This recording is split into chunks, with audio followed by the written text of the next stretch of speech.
금리가 상승해도 손실 위험이 거의 없는 상장 지수 펀드 ETF가 있다는 점 알고 계셨나요? 최근 금리 인상에 이어 미국 실리콘밸리 은행, 즉 SVB 파산 사태까지 발생하면서 증시 변동성이 더욱 커지는 모습인데요. 이 변동성 장세에도 안전한 투자처로 꼽히는 한국 무위험지표 금리 ETF가 시장에 속속 나오고 있습니다. 조문경 기자가 알아봤습니다. 미국 내 16위 자산 규모의 은행이었던 실리콘밸리 은행. 지난 10일 파산을 발표하면서 며칠 새 우리나라 증시도 등락을 반복하며 변동성이 커지고 있습니다. 이런 가운데 변동성 장세에 주목할 만한 한국 무위험 지표금리 ETF가 시장에 줄줄이 나왔습니다.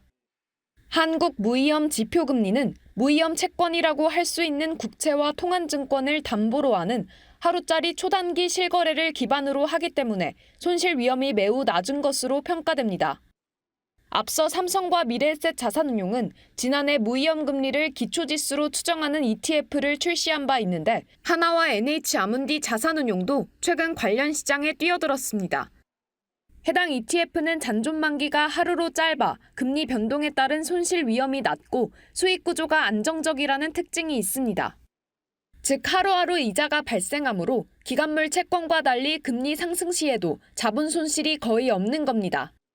무위험 지표금리라서 손실이 발생하지 않아요. 채권형 ETF는 잔존 만기별로 채권 가격이 하락하기 때문에 손실이 발생할 수가 있어요. 무위험 지표금리라는 뜻이 하루하루 일별로 이자를 쌓아가는 방식으로 이제 수익이 나기 때문에 최근처럼 불확실한 투자 환경에서 자본 손실이 없는 안전한 투자 수단이라 말씀드릴 수가 있고, 요즘과 같은 변동성 장세에는 위험 자산에 대한 비중을 줄이고 해당 ETF와 같은 안전 자산에 투자하는 것도 고려 대상이 될 수 있다는 설명입니다. 특히 한화자산운용은 기존 출시 상품들과 차별화된 구성으로 ETF를 내놨습니다.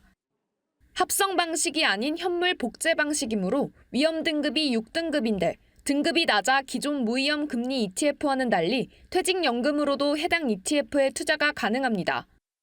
또 기존 합성 상품과는 달리 거래 상대방의 부도나 파산 등의 신용 위험도 피할 수 있습니다. 다만 일각에서는 통상 금리가 인하될 경우 채권 가격이 오르므로 금리가 하향되면 다른 채권 상품보다는 수익성이 낮을 수 있다는 의견도 나옵니다.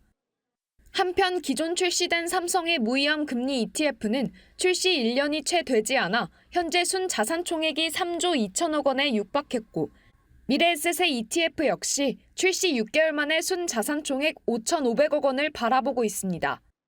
삼성과 미래에 이어 하나와 NH아문디 자산운용까지 관련 상품을 내놓으며 무위험 금리 ETF 시장 경쟁은 더욱 치열해질 전망입니다. 매일경제TV 조문경입니다.